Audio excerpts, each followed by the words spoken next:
I would like to do a little apology, and this is a little editing note, but also one that the audience is being looped in on because, hey, my audio for the first, 19 minutes of filming time, that would probably be like 10 minutes of actual footage. Girl, I'm so sorry because this mic wasn't even recording and we're just going to go off the camera audio and they're going to clean that up the best they can. So thank God I've been like loud during this video and like yelling. That does mean that you're probably going to be able to hear my bulldog Wiggum snoring in the background of the first 1/4 of this video. So apologies. Let's move on. Dear God, I'm so sorry. I've watched members of the snark community stalk my family members. Hello friends, welcome back to my channel. My name's Chelsea. You know that, I know that, and I'm just a lady with a bulldog, a camera, and far too many opinions. And today I have a lot of opinions about TikTok influencer Lily B. Chapman. Before we get too far into this video, I got something to tell you. Come here, closer.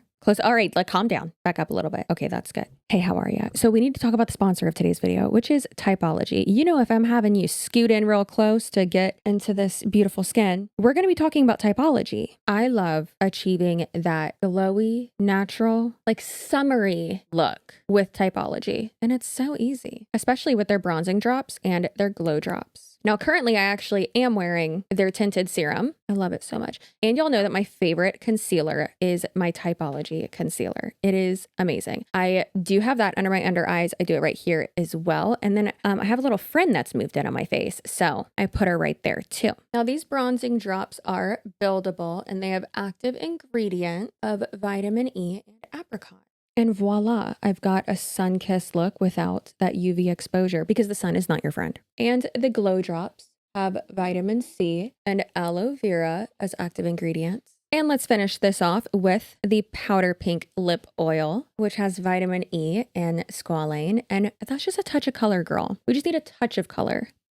Also, the Typology dry oil, will insert a little video of me rubbing it into my skin here. But oh my God, that has been my summer must have. Absolutely obsessed. They didn't even ask me to talk about the dry oil in this ad read. And listen, I'm going to tell you about it. Oh my God. I feel like a beautiful glistening mermaid that's on a rock. Why am I on the rock? I don't know, but I'm glistening, baby girl. Glistening. So good. Now, y'all already know, but Typology is a French skincare brand with hybrid products that give both the long-term benefits of skincare with active ingredients in addition to immediate visual effects. So make sure that you take advantage of the offer right now that Typology has for my viewers by clicking the link in my description box. So thank you again, Typology, for continuing to sponsor my channel and sending me a bunch of product. Please continue to do so because I love you so much and I use it literally every day. And I'm telling y'all, if you do not go get that dry oil, oh my God, I want to bathe in it. And I do basically. So take advantage of that offer and click the link in my description box and let's get back to the video.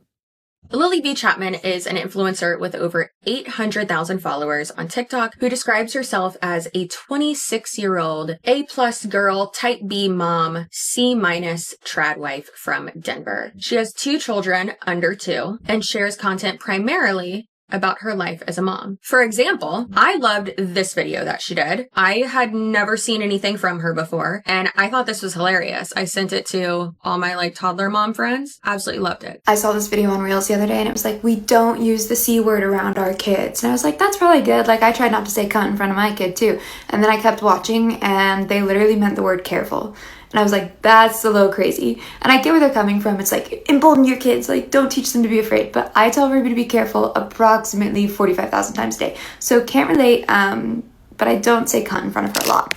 Very relatable, funny, absolutely love it. Iconic, dare I say. However, Lily hasn't always been relatable and iconic. Before her many rebrands and hair color changes that seem to coincide with said rebrands, Lily was accused of being what many people would call tone deaf. Lily's average view count and engagement on her videos have decreased significantly over the last few years. She still has a video or two that really pops off occasionally, but it seems like she was averaging 1 million views per video in 2023, and that's absolutely not the case today. Nowadays, her TikTok videos get roughly 50,000 to 100,000 views on average. Now, this may be due to TikTok being just a fragile, fickle beast that it is, or this could be due to the many pivots that she's done with her content and with her career, so to speak, as an influencer. influencer. And it could also be due to the many controversies that she has been involved in. Now, let me say this first. I definitely do think that people can change. You can have opinions 1 year and then, get more educated and then change your opinion, of course. And of course, having children changes you physically, mentally, emotionally, but I'm referring to specifically your relationship, so to speak, with this job of being a content creator. Not only your work-life balance, how you engage with people, how you create content, and really your views and morals as a content creator as well. I am of the very firm belief, and I have experienced it too, that having children does drastically change that. Now, of course, being a TikToker is completely different than being a long-form commentary YouTuber and podcaster. But of course, like I said, I do think that that life change does put things into perspective for you in regards to this industry and this job. So I think it's important to acknowledge that, and that she's about to have 2 under 2, and she's pregnant with her second child now, or has just given birth. I don't know when this video is going to be posted. However, Lily has had a lot of controversy, so let's go ahead and get into some of those. Now, I've tried my damnedest, which is a lot, to try to obtain footage or some type of receipt of this situation. So apparently, her and her partner that she was with at the time, or a friend she was with someone else. And post worldwide pandemic, they were traveling in Asia, and they had poorly planned things, and they had to get a COVID test done to be able to leave the country or travel further. I don't know. And they were laughing about something and doing an Instagram story or something like that. And they were walking down a hall laughing, and there were literal deceased humans being carted past them. I would assume that they would have a sheet over them, but still, wow, tone deaf. Hey. Not good. And now that sounds crazy and almost unbelievable, dare I say. But I do think that that tidbit is obviously very important to mention. And if I can find, because I'm going to try again real hard to try to find it. And if I can find it, then we will include it, even if it's from someone else's video, which I'm sure a commentary channel reported on it. They had to have. Now, of course, this specific instance is one of the many reasons why people have said that Lily is tone deaf, but it's not the main reason. Unfortunately, there's another. Another reason why a lot of people are disgusted with her still is because Lily posted a picture with one of her friends. This is said picture in front of this house. And it says something along the lines of just 2 besties at the murder house. Now, I would assume that most of you watching my channel know instantly what house that is. That is the Watts house, the home that was formerly occupied by the Watts family. Yes, Chris Watts and Shanann Watts and their 2 daughters. And that is where Chris Watts brutally unalived Shanann Watts' wife and his 2 daughters and his unborn son that Shanann was pregnant with. So not good, not good, not good. That gives the same vibe as people posting selfies at Auschwitz. Don't get me wrong. If I had the opportunity to travel over there and visit that site, absolutely I would. Even people on Normandy Beach. I have been to Normandy Beach. I took a picture there. I wasn't smiling and, being crazy, but it was literally just a picture of me and a friend on the beach. And it was also on a digital camera, and that's it. And not posted on the internet with the caption, just 2 besties on the murder beach. No, 'twas not. Now, this picture has recently resurfaced on Reddit and other types of platforms. And it's actually the reason why I wanted to make this video about Lily B. Chapman, because I saw it and I was like, what? That is atrocious. I hear Lily Marston of Do We Know Them podcast saying this in my head. What do you mean? She says that constantly. And not just during the podcast. She says it in person constantly. It's my favorite. Now, these 2 previous instances, in my opinion, definitely are deserving of people talking about you on the internet. And hey, listen, I think I can offer an interesting perspective here, because if you're watching this video, odds are you're not a content creator. You're not someone who made yourself a public figure. Your goal was to do this as a job, or dream rather, but end goal, right? I did this to myself. In my opinion, it's definitely warranted for people to talk about those 2 instances. And I never want to be hey, you deserve it. But dear God, girl, what did you think would happen? What made you think it was okay to do those 2 things? And of course, it would be the audience that she has not only accumulated but like cultivated that you would assume are probably as tone deaf as her. But of course, again, as a full-time content creator myself and someone who is more on the, I don't want to say like professional side of this, not saying she's not professional, but again, there's a huge difference between YouTube and being a TikToker. There's a huge difference between you doing dumb and like it warranting people talking about you on the internet, and then people saying anonymously, because who wants consequences to their actions, constantly saying awful about you online, like consistently, constantly, for every little thing that you do. So we can't talk about Lily B. Chapman without talking about her Snark Reddit page and how she successfully had that taken down. Now, there are only a few people who, in my opinion, successfully had their Snark Reddit pages taken down for the right reasons, like actually for harassment and doxing and bullying and hate speech and things like that. Trisha Paytas is one of them. Those Trishy Land Reddit pages were vile, disgusting, insane. And then also, yes, I was seeing some of Lily B. Chapman's as well, and pretty awful. Pretty awful. Now, if you are a billion years old, one, what are you doing here? What's your skincare routine? Hi, how are ya? But two, let me go ahead and explain to you what a Snark Reddit page is. And I find this super fascinating because yes, there are some, I've always said I have said recently that I have a love-hate relationship with Reddit because it like does bring so much comedy and joy to my life. And I do use it a lot for research and finding certain things. And I mean, people document the shit out of stuff on there, and I can find, you know, a lot of sources for my content and connect with a lot of people. I mean, hell, I found my researcher through there, which is crazy. Hello, Kelly. But then also, of course, being a content creator myself, there are a lot of people who, I say a lot, that's like 10 people who absolutely just like hate me and talk the most about me, and I could do and say anything and they, good God, they hate it. They hate it. And you know what? Fine. Except for when it crosses over to actual harassment and bullying and crosses over into your real life and they're like actually threatening you. That personally is none of my business, but my PI does have a folder of all of that on his desk, which is great. I say on his desk. It's literally on his computer. It's not on his desk. But let's go ahead and jump into this because I find it truly fascinating, and that line and when it gets blurry between like, hey, we're just gossiping to like, okay, this is questionable. And then over to like, are y'all okay? Should we calm down? So let's go ahead and get into that because I really fell down a rabbit hole and I love it. I've basically done a book report for you about Snark Reddit pages, but it has a lot to do with Lily B. Chapman. So just stay put, okay? Oh my God, I was not recording my audio this whole time. I might kill myself. Do we just keep going? All right. Okay, so like I said, if you're a billion years old and don't know what a Snark Reddit page is, according to the Google, on Reddit, a Snark subreddit is a community dedicated to discussing and criticizing public figures, often influencers, with a focus on their actions, appearance, or perceived flaws. These subreddits frequently feature posts that are gossipy, critical, and sometimes even mocking or derogatory, but generally stop short of outright hate speech or harassment. What is that line? What is the difference between just a little kiki with the girls? We're just talking.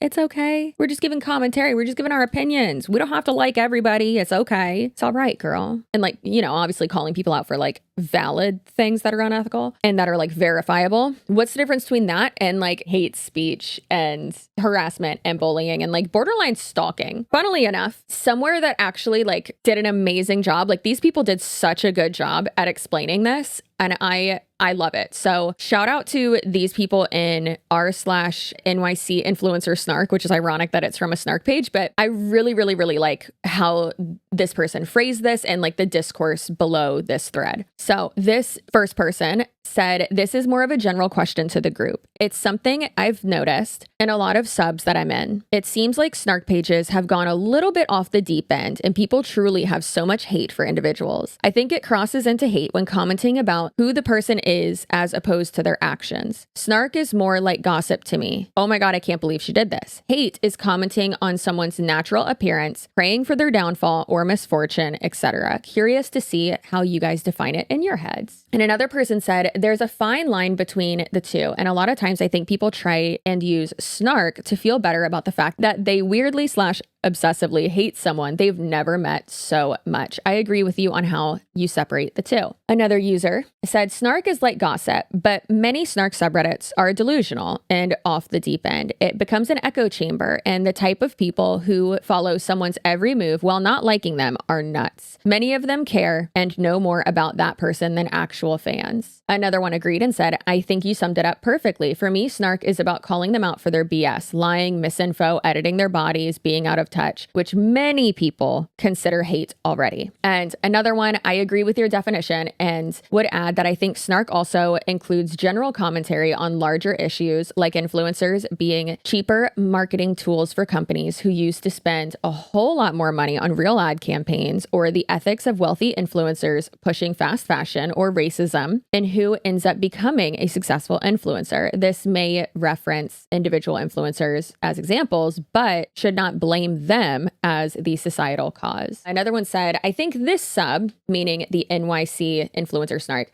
is good with snark, even though everybody seems to universally dislike DB, one of the people that they cover in that one. No one is wishing for the worst for her. On the Alex Earl sub, they literally want to see her crash and burn. And the original poster said that's what they thought too. And they saw the same with Ken Urick's sub. Side note, we love Kenny here. Kenny's great. She's hilarious. She's funny. We love Kenny. Kenny, I love you. Back to this comment. I get that they have their issues, but how do people have that much disdain for someone that they've never met and legitimately want bad things to happen to them? I just don't get it. And they said partly true, but there is also another factor at play in the Alex Earl sub. I think they're talking about Alex Earl. I could be completely wrong, but I'm pretty sure they are. Personally, I find it very interesting that the general public, by which I mean the Reddit snark community, haven't picked up on it yet. Maybe some people have, but just don't care enough to talk about it. Well, we're waiting. Are you going to tell us? They didn't. Now that brings up something as well. Having these strong feelings for people that you don't know. And a lot of people don't understand that the concept of having a parasocial relationship isn't just on the positive side. It can also be on the negative side too. It's any type of feelings. It doesn't have to be one thing. A parasocial relationship is a one-sided relationship where someone feels a sense of intimacy, connection, or friendship with a media figure like a celebrity, influencer, or a fictional character without that person knowing they exist. Essentially, it's a bond formed through media consumption, but it's not genuine and it is not a reciprocal relationship. And yes, parasocial relationships can definitely be negative, particularly when they become overly intense or replace real life interactions. Parasocial relationships can lead to unrealistic expectations on how real life relationships should function. Individuals may expect real life connections to mirror the perceived intimacy or the expectations that you have for that other person's decision making. Disappointment and disillusion comes into play with that. And in extreme cases, parasocial relationships can escalate to stalking, violence, or other harmful behaviors as individuals become increasingly obsessed and lose touch with reality. And what another person brought up was the echo chamber. And a lot of times in these snark Reddit pages or other forums as well, it doesn't just have to be Reddit, there can definitely be the echo chamber aspect of it where you are voicing something that may be a not so positive or just, which may be a not so positive opinion, borderlining defamation against someone. And then other people are commenting on it because, wow, this person feels the same way I do. I have to say something, right? And let's be honest, when you are going to leave a review or a comment for someone or something, not everyone is like this, but the majority of the population, they are more inclined to do something, to take action when they have negative feelings opposed to positive feelings. So if you go to a restaurant, have a great experience, what are the chances that you are actually going to open up Google and review the place and leave a Google review? Okay. And then with a negative experience, the chances are probably much higher. If you look at your Google review history right now, are they mostly negative or are they mostly positive? Or are you a freak like me and they are mostly all positive? And now you're a local guide and all your pops up first. So that's why I'm like more hesitant to even leave bad reviews because I'm like, ooh, that's going to pop up to the top. But either way, having people just echo and the hate intensifying and then kind of, building a community and fostering a community off of that, of like, wow, again, I'm not alone. It reinforces your feelings with that. And of course, that can happen on the flip side too. There's a show you watch, there's an influencer you like, you're, in the comment sections talking with people, or in like a Patreon chat or a Discord chat or about a YouTube video, right? Probably gonna, make you feel even better about it and all that. So having people to validate your sentiments regarding someone, negative or positive, is really just revalidating and reinforcing and possibly making those feelings even stronger, even if that is delusional what you're saying or completely false. Also, saying in my opinion and allegedly regarding something that doesn't necessarily make it an opinion and also doesn't completely protect you. So just sprinkling in protective language, like it actually, or rather protective language buzzwords, it actually has to be protective language and phrased in the way where it's like, I am absolutely not stating this as a fact. I do not have evidence for this. Or if I do have evidence to, why I have formed this opinion and why I'm pushing this so hard on a Reddit forum is XYZ. Most people don't do that. Okay. Now, like I said, from some of the things that I saw, I do think that Lily B. Chapman's Reddit pages were getting a little out of control. And that doesn't mean that everyone that was ever in there was doing the most and, taking it too far. However, it doesn't matter if it's just a few. It's still one too many. And I actually am going to be doing a video. I'm working on it right now I'll probably have it done tomorrow, actually. So it'll probably be up next week. But I'm actually doing a video shortly about doxing. And this is going to sound so but when it's okay, like when doxing is all right, or like when I agree with it. And then situations where people doxed people who were talking about them online, and that sliding scale of like, okay, girl, grow the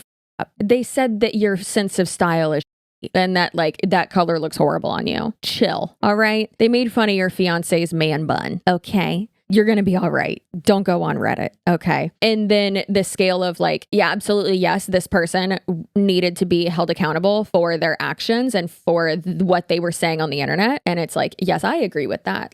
You're being weird and you got what was coming to you. So it's definitely a conversation that I want to open up and that I do want to have. So feel free to leave in the comments below if there have been scenarios where influencers, content creators, public figures, famous people, whoever doxed people that were talking about them. I have a lot already, but if you want me to make sure that I include that in the video, please leave it in the comments below. And also if you want to start talking about it already, definitely let me know. Put it down there. I would love to start that conversation. It's always an open conversation. It's okay if you disagree with me. It's all right, babe. It's okay. Also, please, for the love of God, stop saying that I'm deleting comments. I don't delete comments unless it's heinous. Calm down. Okay. Your comment was not that special. All right. So here is a little gist of how she got her subreddits taken down, the whole situation and all of that. We're going to go over a few articles and then also her posts as well that outlined all of it. Now, from this Medium article, it goes over, what a snark Reddit is, just like we did, and makes some really good points. So it even says many users feel like they are justified in their actions to gossip or snark on subreddits because for the users,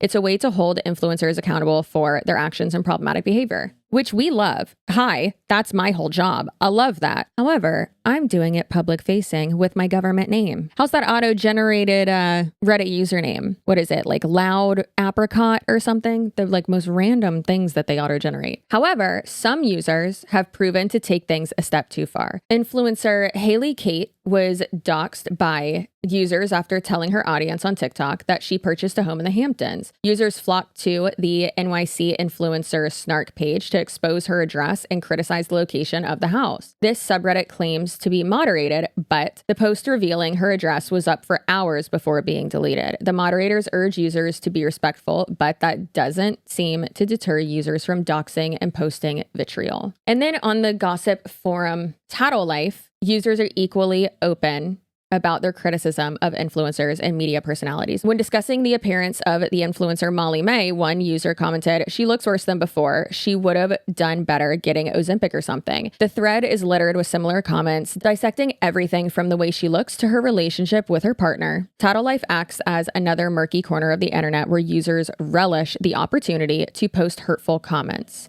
typically anonymously. Girl, say it with your full chest. Say it with your government name.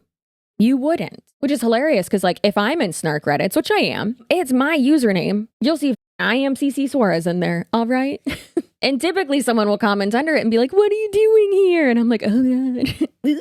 Not me calling out Michaela Neguera for filtering again in the snark Reddit. Lily Chapman is shining a spotlight on the harassment and bullying that is not only allowed but celebrated on snark pages and gossip forums. In a TikTok video, she says, over the last year, I have had to get a lawyer, send out multiple cease and desist, all thanks to members of my snark Reddit. She goes on to claim in a series of multiple videos that users active in snark subreddits have stalked her family members, created viral content full of misinformation, and gone out of their way to defame her reputation. And as you'll see in a moment, Lily created a Cancel Me line of clothing where 10% of proceeds were allegedly given to the Cyber Smile Foundation, a nonprofit organization that tackles abuse and bullying that takes place online. Lily also launched a campaign where she speaks openly about the harassment she has experienced as a result of her popularity on TikTok and her openness to sharing her life. Unfortunately, a number of Reddit snarkers were less than pleased with Chapman's campaign to expose the concerning behavior on the platform. In a post titled, Lily B, please take a rest, a user says, at the heart of this, I think your motivation is to paint all 5,000 snarkers as crazy haters who took things too far, when in reality, most of these people are relatively well-adjusted members of society who bonded over finding you to be annoying and unkind. They deem Chapman's response to be an overreaction. Reddit users feel that they have a right to discuss the lives of influencers in detail, even if the discussion is mean-spirited or just outright cyberbullying. Chapman has reported her snark subreddits and has managed to get some of them taken down despite Reddit's efforts to take down snark pages. The issue of cyberbullying and harassment still prevails on the platform. When one snark page is taken down, another one can easily be created by the same moderators, and as a result, the cycle continues. According to Reddit, they do not take responsibility for the actions of their moderators, but they have the ability to revoke or limit a moderator's control of a subreddit for any reason. The situation with Chapman and the harassment she's experienced from snark subreddits raises a question. Why do people feel compelled to post in these spaces? When speaking to psychologist Eloise Skinner, she said, there might be a sense of community found in these forums. As humans, we can be united by hatred or dislike, just as we can for benevolent causes. Users can bond over their shared disdain for an influencer or public figure. Snark Reddits may provide a sense of community, but it's clear that things have become toxic. It's not just a space where people hold influencers accountable for their actions. It's now a space where users gather to mock the appearances of others, reveal addresses, and push misinformation in order to ruin someone's reputation. Reddit needs to do more to ensure snark subreddits do not descend into spaces that encourage harassment and cyberbullying. Now, I agree with most of that, and you might be like, well, duh, bitch, you're an influencer. Like, of course you're going to agree with that. But the parts I agree with are people even saying like, okay, well, this is kind of painting everyone in this snark subreddit as like an unhinged human who, you know, was taking things too far. However, that's a very general statement. I've always said whenever I credit a Reddit page for, you know, basically them causing me to want to make a video about something, I'd say it's the r/unique presenter MS and r/Nicole, not Nicole. Who's Nicole? Michaela Neguera. Who the fuck is Nicole? Those ones, I don't want to be like, I'm so active in them, but like they do be really funny sometimes. However, sometimes people can get real mean about physical appearances or just like super nitpicky about certain things, like having bitch eating crackers syndrome, meaning anything and everything someone does is going to piss you off. For example, look at that bitch eating crackers over there like she owns the place. Chelsea, she's just eating crackers. Leave her alone. She ain't bothering you. What you doing? Acting like she owns the place, right? For instance, I experienced that quite a bit when people are like, you're a mean girl. And it's like, I'm literally just existing. I'm not being mean. Or like, I get mean girl vibes from you. And it's like, what? You've never interacted with me. You never talked to me. And if we have interacted on the internet, I guarantee you inferred tone, or hey, you were probably being a bitch. Or hey, maybe I inferred tone. I don't know, girl. Let's call it a truce. Who knows? Not me. So, you know, people making up things, they are projecting whatever insecurity or whatever, you know, previous opinions they have regarding other situations onto you. They don't know you and they're just perpetuating dumb shit. I do think that Reddit as a whole needs to be better with moderation and better with harassment. For instance, I reported something, I want to say like a month ago, and I was like, this person is like, some of y'all's rules on this specific subreddit says no harassment. This person's entire account is talking me and spreading misinformation, and like they just keep going, and like they are at this point like threatening things in my personal life now. So what the are your rules for on this subreddit? Because clearly you're not moderating them when you're a moderator. Wild. Sorry for the tangent, but the point is that yes, sometimes things do get out of hand, but if things are getting out of hand, then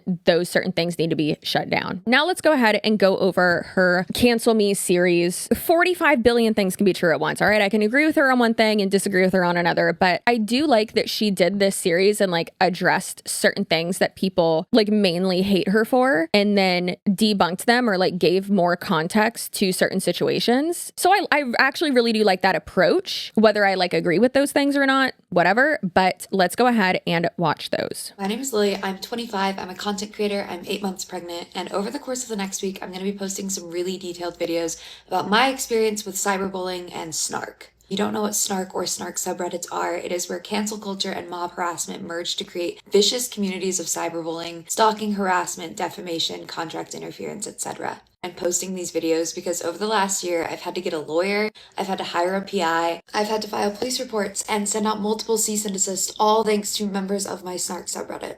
I've watched members of the snark community stalk my family members and then make viral videos on TikTok full of lies about them. I built a following on TikTok sharing my life with you guys, and honestly, I've never told you any of this. In fact, there's a lot of people in my real life who don't even know the full story. Snark is really scary. It's international, and it's a feminist issue because it almost exclusively affects women. I made this entire Cancel Me line. I'm doing this drop. I'm sharing these videos because I want people who are interested in content creation to know the risks of the job before they get into it. And I want people who are consuming content to know what might be going on behind the scenes. Members of these communities and these communities themselves are unhealthy. They're obsessive. They allow lies to be posted and they don't moderate the lies. They indoctrinate new people to believe these lies, and they go way too far. And most people don't even know that this is happening. So that's why I'm making these videos. Let's talk about it. So I do just want to stop her right there. This is like the intro. I mean, it's not really even part one of the Cancel Me series. It's more of like prologue before. Yeah, epilogues after. Okay, yeah, the prologue of the series. So I don't love that she just said snark is like a worldwide issue, blah, blah, blah. Because yes, but the word she's looking for is cyberbullying. That's what it is. Oh, I mean, harassment as like an overarching thing. But cyberbullying, harassment, stalking, like that's what it is. So I don't know. It's just interesting. But I mean, yeah, it's the internet. It's going to be all over everywhere. And yes, unfortunately, a lot of the hate on the internet, a lot of us content creators experience is very misogynistic, because a great example of that actually is, hi, Robert. What are you doing? Clean your brushes, you dirty bitch. For example, Robert Welsh, James Welsh, and me, and my co-host for Here for the Clout, my podcast, you should totally go subscribe to it, Sherilyn Dale. Sherilyn and I actually went to London to be involved in their live show that they did. So proud of them. It was amazing. And then we did a collab with them over there too, for their channel and for our podcast too. In their video, like I was so excited. I had so much fun with them. Robert and I, like he even says, he's like, she's the female version of me. And we have such same humor. Like I was so excited. I was like, oh my God, I'm so excited because like their audience isn't going to hate me, because like Robert and I have the same humor. It's like dry and sarcastic. Girl, those comments were so mean. They were so mean.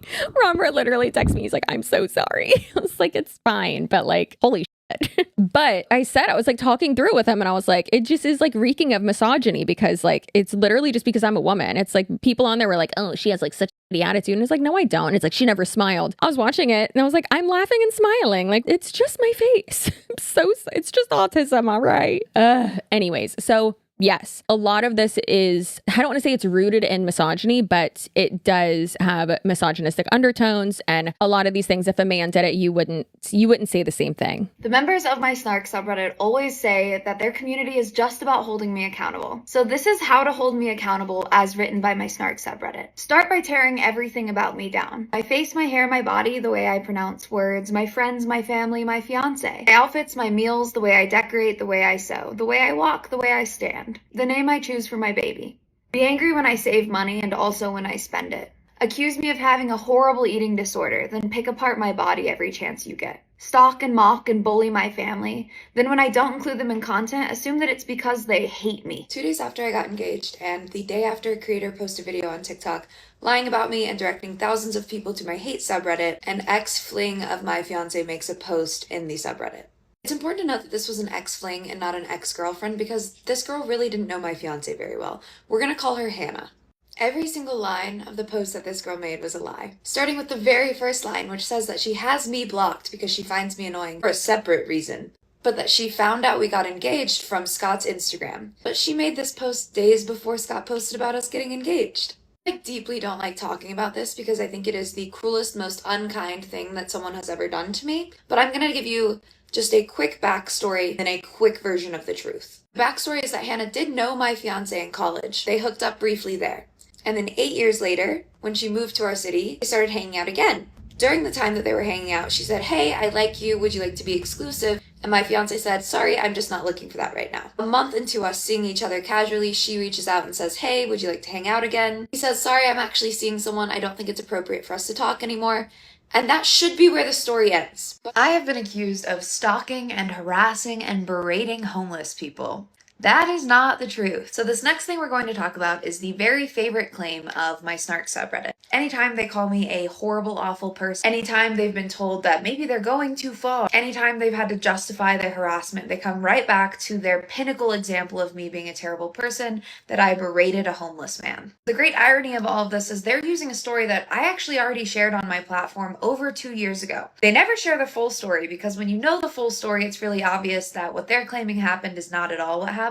But all of this content still lives on my page. Almost 2 years after I post this, I find out that the Redditors are cropping clips out of this video, eliminating the context, and forwarding it to brands that I work with to try and get me fired. They are writing emails with a script and sharing the script with each other to say, "Hey, this is what I sent to this brand. You should do the same." This is illegal, by the way. This is called contract interference, and this is when I had to get a lawyer involved. I told you guys all about the many ways in which my Reddit interfered with my real life, threatened my ability to get paid work, defamed me, everyone in my family, and my fiance, encouraged and allowed for the stalker that I have to continue stalking me, and bled into lies being spread about me on many different platforms. I've told you about how I had no option but to hire someone to get the subreddit shut down. But the first one gets shut down and the Redditors only get angrier. They start attacking everything in my life. If I share that I'm doing a pop-up at a business, they go after that business. If I stay at a hotel, they contact that hotel. If I tag a friend in a story, they start messaging and attacking that friend.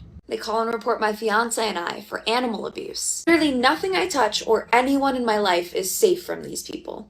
So while we were just watching that, meaning while you were watching it and I was, doing other things, getting distracted, I came across this post from r/TikTok gossip a year ago. And it says, "I used to love Lily. I've been following her from the beginning, but ever since she started just talking about her snark Reddit pages and negative comments on her socials, I'm just so uninterested. I like her thrifting content. Her fiance doesn't bother me." That's funny. "But I just don't care about her whole movement against snarks. It just sucks because I really enjoyed her content before." And that's what I mean by like the pivot. So it was like other content she would do before, and then it really became not even really, in my opinion, like anti-bullying, more so like snarking. And I think that's interesting because as someone who does commentary, I get so many comments from people who are like, "You're obsessed with them. You hate them. I can't imagine like gossiping and making a video about blah, blah." And it's like, girl, would you go, or sir, would you go on to a man's commentary channel and say that he's gossiping? No, you're just saying gossiping because I am a woman.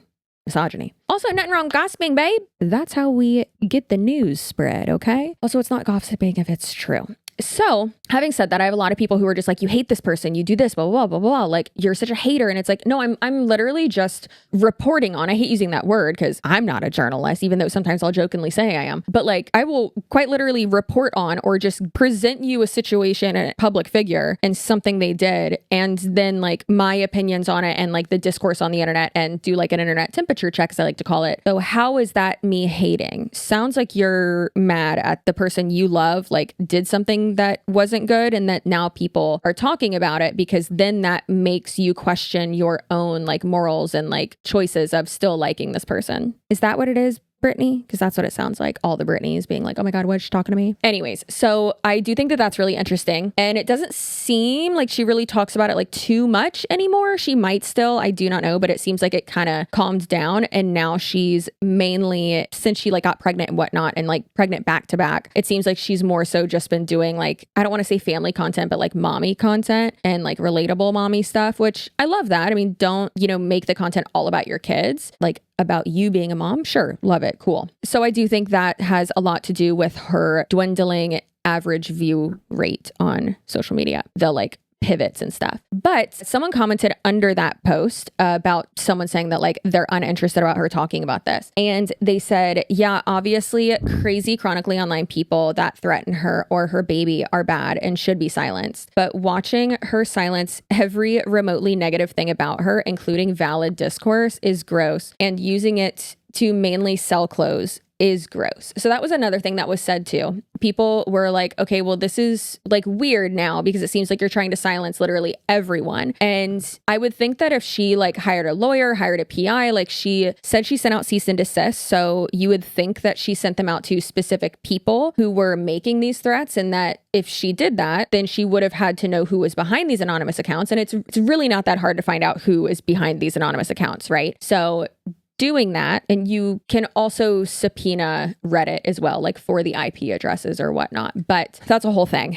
I ain't going that far. That's too much. But I agree with that. Like, why not just go after the specific people instead of like the subreddit as a whole? And like, hey, maybe work together with the mods, you know? I don't know. I don't know what the solution is there. It sucks. I get it. But I feel like going after the specific people that are doing it and making the threats and doing the things is a better choice than just having entire forums shut down, because then people are just going to go out and disperse to other forums or make a new one. And that's not good. Like I said, though, or rather like this person said, using it to mainly sell clothes is gross. That is gross. That would be more so like the false altruism type thing. Like, instead of I'm sharing this so that you can understand like not only what I'm going through, but what like this side of the job is.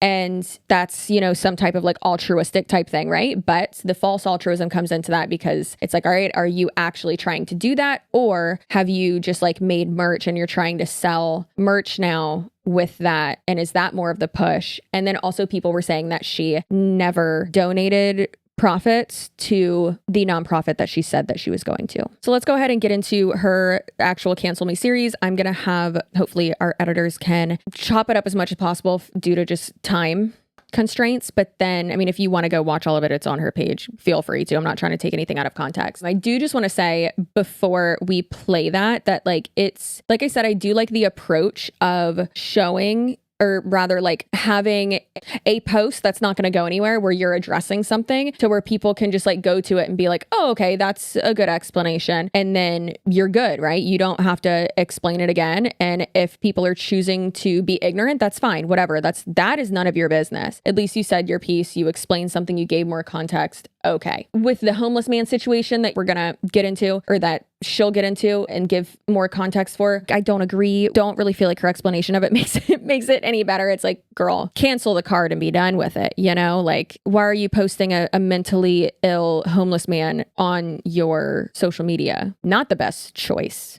Let's talk about this creator, Lily B. Chapman. She's been going on this kind of like series, this like Cancel Me series, talking about the snark page that was up about her on Reddit. And I just kind of want to talk about snark pages in general and like kind of the situation. But yeah, I used to follow her for a while. She was like one of my favorite creators, I'm not even gonna lie, for a while on TikTok. And I loved her so much, I even followed her on Instagram, which I don't do for a lot of the people I follow on TikTok. But I followed her on Instagram because I was just like, I love her style. She used to make a lot of fashion content. She used to do a lot of thrift flips, and I thought they were so cute. I just loved her style, and I thought that she was like really cute. The reason why I personally unfollowed her was because I felt like her content was a lot about dating, and I did not care about her dating life. And I just felt like I don't like content where it's just like, let's just talk about my dating life and all of these people. That's just not something that I'm into. I didn't find it entertaining, and it was just becoming too much for me, especially when I felt like she was kind of dragging some of the people that she was dating, if I remember correctly. And so it just kind of put a bad taste in my mouth, and I decided to unfollow her. And now there's a bunch of articles about her getting her snark Reddit pages taken down and other ones that talk about like how, not how to handle that, but similar situations with other people too. But there's actually a lot of TikTok like reaction videos explaining the situation too. If you want to go watch some of those, you could literally just search it on TikTok and a bunch will come up of a bunch of different people's opinions. And yeah, I mean, a lot of the stuff that was said about her was absolutely crazy. And I do think that those specific people do need to be held accountable for what they are posting on the internet because it's vile and disgusting. However, that all took place in, let's say, Q1, Q2 of 2024. Now, let's go further into 2024 to the last quarter. Let's go to October, December, when one of my favorite TikTokers, Mark, enters the chat. So Lily started a jewelry line. And of course, because it's Lily B. Chapman, it was not without scandal. And I find this so fascinating because it's like, girl, why you lying? Like, what are you doing? Also, a lot of these influencers who are starting brands, it's just like, you don't have the industry experience. You don't have like someone to mentor you. So for instance, someone who actually has done this well, who is technically an influencer, is Kara Giswelli. She is what was she on? Siesta Key. Ha, got it. Every time I see her, or when she was still on it, I was like, how's Sunset Beach? And she's like, girl, that's not what it's called. I was like, I don't know. I don't watch it, which I don't, but I love her. She's a good friend of ours. We love her and her, I was about to say husband, basically husband at this point. They're great people. We love them over at Carter Ranch. They have a little ranch. So she's someone who has not only been able to fund a business, like an actual small business that she opened called Same Circle. It's her jewelry brand, from influencery things, and then also from the show Siesta Key that was on MTV, and also has now paid her way through, or did pay her way through nursing school. Either way though, there's a difference there though, because Kara's family and her father, they're like jewelers and like diamond sellers and so like she has a lot of industry experience and knowledge just from that and like being around it her entire life, right? Now, I don't think that Lily B. Chapman is someone who has been around that industry her entire life. And obviously we'll see why, but can influencers stop making brands? Can y'all please stop? Because it's not, and I'm not trying to say if you're a TikToker and she has millions of followers, but if you're a TikToker, like you're not going to have enough money to fund this and like a brand and do it right. But most likely you're not going to be able to do that correctly unless you're like Alex Earl or someone who has diversified and done other things other than just TikTok. Obviously, Lily B. Chapman has done other things here and there, but not to the scale of those other people I previously mentioned. Anyways, let's get into it because it's wild and I need to talk about it. And it's giving Shein, it's giving Alibaba, it's giving girl, why you lying? And plus I just love when verified blue check mark with a C, not a K, on TikTok, that's my boo. I love when he gets in internet beef with someone and just, how do you say, rips them to shreds with receipts. And it's just so like even keel, calm, cool, and collected the whole time and just like reading, girl. It's amazing. You are a person who has big opinions, and if you follow me, you probably are. Please stay here for a moment and give them to me, okay? Because I just got the samples for my next merch drop. I might not follow you, but I definitely do have some large opinions. And in short, my only opinion on this sample haul is do everything in your power to not end up like this. Create your own shit. They're all my ideas. I like everything. I guess there's a big difference between someone's idea and someone's design. Because if you put these out with your name on it, not only have they already been done as a dupe of a dupe of a dupe, but it's going to be very hard to argue what makes yours any different than the $2 ones from AliExpress, besides having your name on them. You could paint the most beautiful story of a piece of jewelry you had as a child and lost and have always wanted it back again. And instead of it being a bracelet, you've turned it into a necklace. And instead of being all gold, you did gold and red hearts. Now she could say that she didn't know, or the like manufacturer she was using was like scamming her, but that's not what it's giving. It's not like you would. Do people not like look up stuff like that? I don't know. Just anything she was saying was not making any sense whatsoever. And then when I got called out, I responded with dismissiveness and humor because at the time I still thought I was right. So thank you to everyone who pushed me to look further into it. At first, I would say, you're welcome. But then I would think, well, even though I was the first to call you out, there were many others who came after me with their own content and within comments. Then it was brought to my attention one day before posting that video, you got on a podcast and only pointed fingers at me. So let's clear some things up. If you're talking shit about me, he called me out, but multiple of his points were factually incorrect. For example, he said that he DM'd me multiple times. He had me blocked on every single platform. And I have proof of that. I have receipts. You usually need the DMs to have receipts, right? And if there were no DMs, there are no receipts. And before we get to receipts, to this very moment of posting this video, Lily, you have me blocked here. You've had me blocked here before I posted my second video. Clearly, this is the next installment. Her reaction, her apology of, people calling her out, but it seemed like she was only coming for Mark. I don't know if it's because maybe he had, some of Mark's stuff pops all the way off and it is amazing. And then some of his stuff, it's very wishy-washy. Sometimes that's how TikTok is. But I don't know if it's because she thought he was maybe a smaller creator or something. I don't know. But on screen it says someone commented on one of her videos and it said, they could never make me hate you, Lily. You're so transparent with what you do. And it's like, is she? And he commented and said, aren't people still waiting to hear who won her giveaways and when they received their prizes or when she sent the funds she raised for a family of war? Transparent, wild.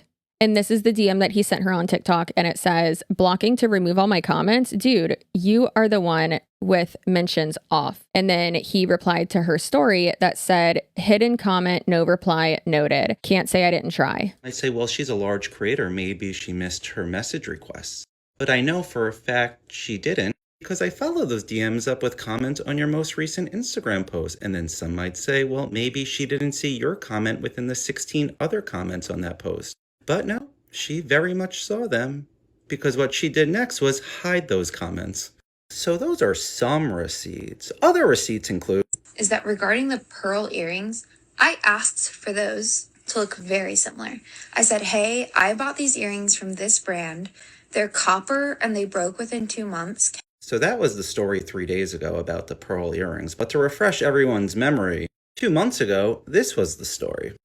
So first off, I wear these pearl earrings all the time and my followers love them. And they always ask where I got them, but the brand that I got them from doesn't make them anymore. So I was like, we should just make our own. So yeah, 2 months ago you wore them all the time. Nothing about them breaking. But the company you got them from doesn't make them anymore. Don't remember that story? Which is also really strange because the whole changing her story of and even admitting that she had these earrings from another brand and then she wanted them to look super similar. And it's like, so you're admitting to just copying a design of another brand? Even if it is something that's discontinued, which her story had changed, isn't that a no-no? What's going on here? Because many of us do. And many of us remember learning that you actually worked with the company that used to make those earrings. And then shocked to learn that the company still sells them to this day. So these are just a few of my receipts, but I would love to see all of yours. Lastly, while we're on this topic, as a general PSA, what makes an influencer's brand a brand and not merch? If you are not an apparel designer, a jewelry designer, an artist of sorts, what does having your own brand mean? So you have this, which is your merch that you give a brand name. So you're going to make another brand, basically doing the same thing, kicking out your old middleman and hiring a new local middleman. Is the new brand going to be sold on Revolve, at small local boutiques, in Kohl's? That's a brand. Influencers who put their name on products that other people design is glorified merch. Parasocial relationships are strong as fuck, as we can see in the comments section of your accountability post. But if a brand can only survive based on parasocial relationships, again, I think that's merch or glorified merch.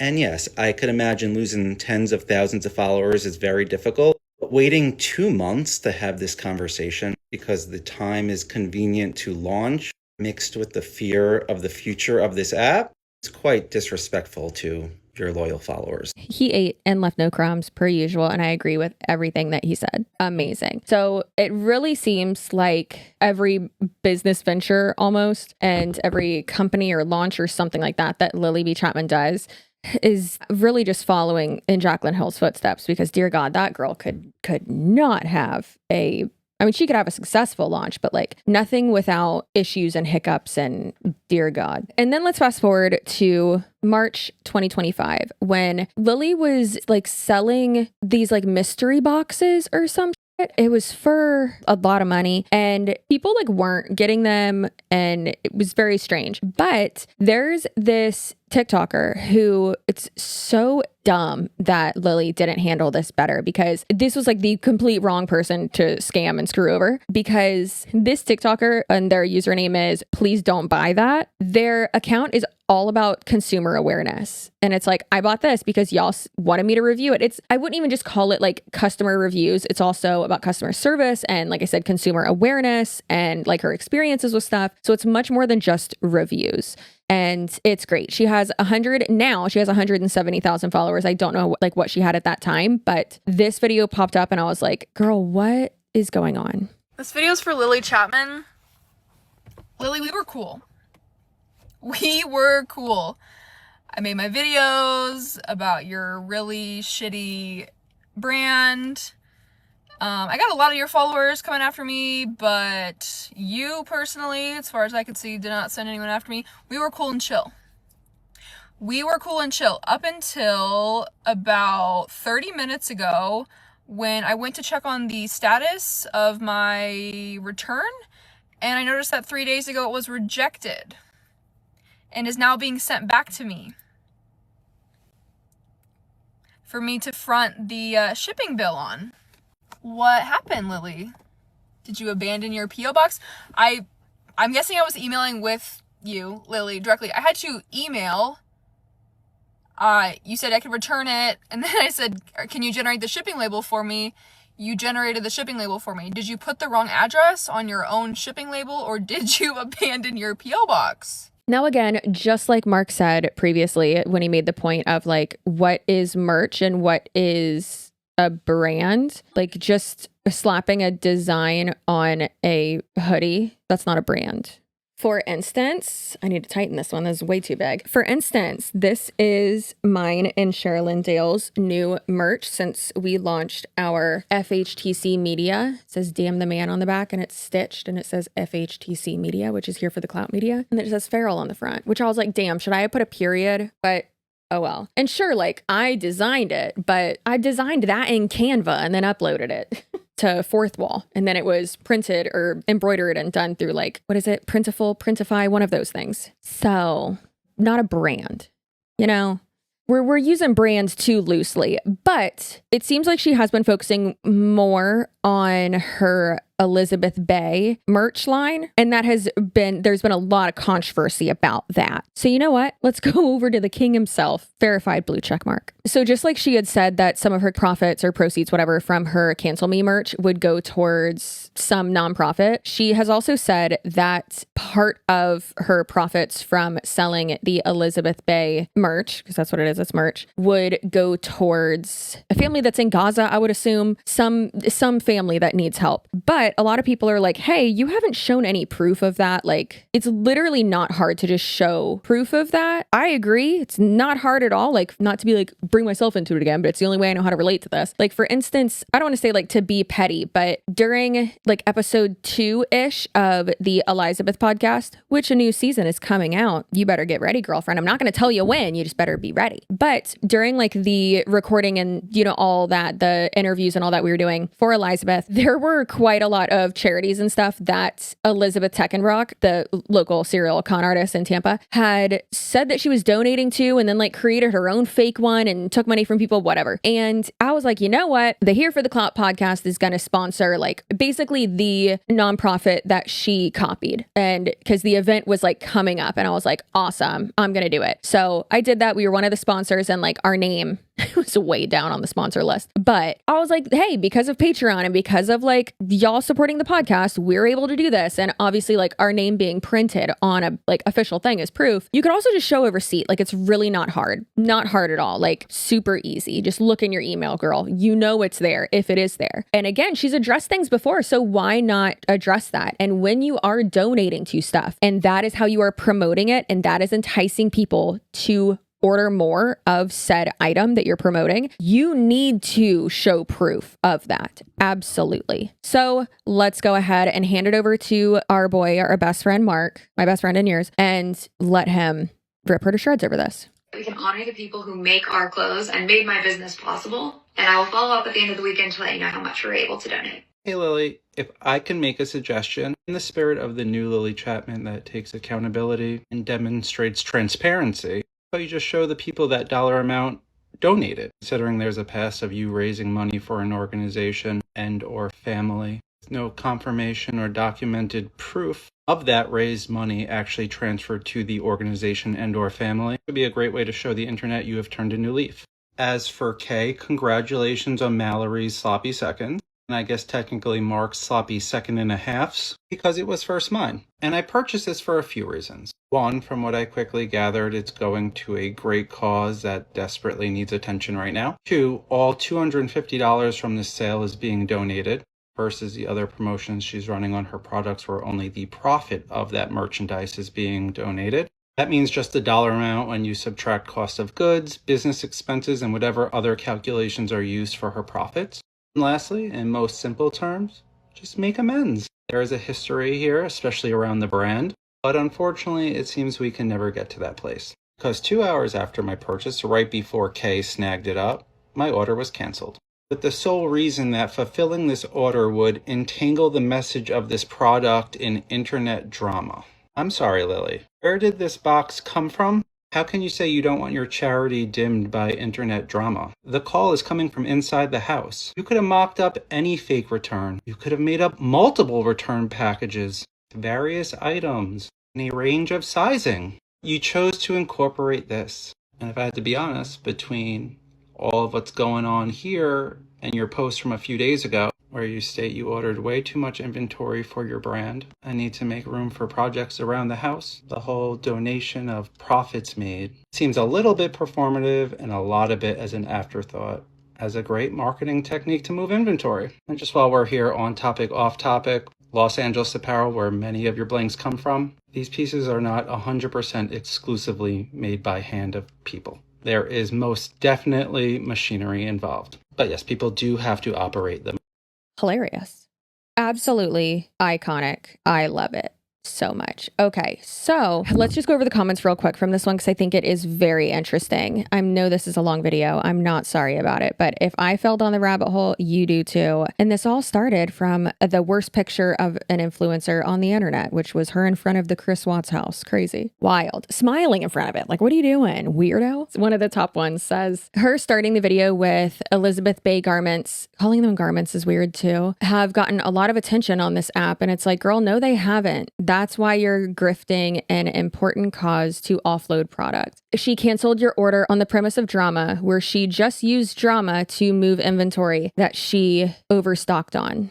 Crazy. Another one said, it's been a year and I'm still waiting for the proof that she donated the money for that anti-cyberbullying campaign that she did, or her week-long smear campaign. So Lily, since you always seem to see my comments on whatever burner you use, where are those receipts? You can at least show you did the right thing after liking comments about physically harming me for 2 weeks. Jesus Christ. And then now, I mean, this one was in June, so this was this past summer as well. But even more recently, people are still saying that she's, doing drop shipping and getting things from Shein and basically just white labeling, or would it be private labeling? Private labeling is you can't change anything on it. White labeling is you can change like a little bit of things on it. We can put up a little diagram or something, a little infographic. We love an infographic here. So people are now calling her out more and more still for this same with her brand. And I don't know why anyone would buy this. I mean, this So expensive, like so expensive. These pants are ridiculous. They're gray sweatpants. It looks like boxer brief, like bands sticking out, and they're $110. The perfect airport set bottom, just the bottom is $110. The perfect airport set top, $90. Girl, I got a question. What gives you the right? You ain't Skims? You ain't Juicy Couture? I'm pretty sure they're less. That's crazy. And then we have here the In a Stitch sewing kit, which she's selling for $12. Y'all, a sewing kit is so cheap. So cheap. You can get a travel one that has more than that for way cheaper than $12. Oh, but it looks cute. It's aesthetic. However, this person called her out for, again, getting all of it from like Shein and Alibaba and all that and just upcharging the fuck out of it. Oh my gosh, would you look at that? This sewing kit is so cutesy. She put glue dots on and attached this sewing kit to it, and there are 2 buttons on the front. Wow, she made it on Photoshop. Look at. Oh, wait. What do you mean? What is this? $1.30? $1.30? What is this? Is this the same? What? No, there's no way this is the exact same thing on the Shein website because hers is ethically sourced from China, and this is the Shein website. No, that could not be the same as this. This is $12. The other one we saw was $1.30 when you buy 5 of them. And if she bought 100 of them, then that one would have been even cheaper than $1.30. Now, saying that your things are like specifically designed by you or calling it a brand is a reach, but then also it just seems very, very yucky. And to state that like all of these things are ethically sourced and, you know, made by hand and blah, blah, blah. Mark right there just proved her wrong on one of those aspects, but then also saying that things are ethically sourced through Shein, that's fast fashion in itself. And also like Shein and companies like that have been pretty exploitative, but then also exposed for not being ethical. So good job there. It's lots of fibs, it seems. Anyways, that seems like it is the end of this video from what I can see. And I hope you enjoyed falling down this rabbit hole. Let me know what you think. Do you think people can change? Do you think that they cannot, like overarching, like as a whole, or like deep down rather? Like, I don't think we change, but I do think like we can grow and learn and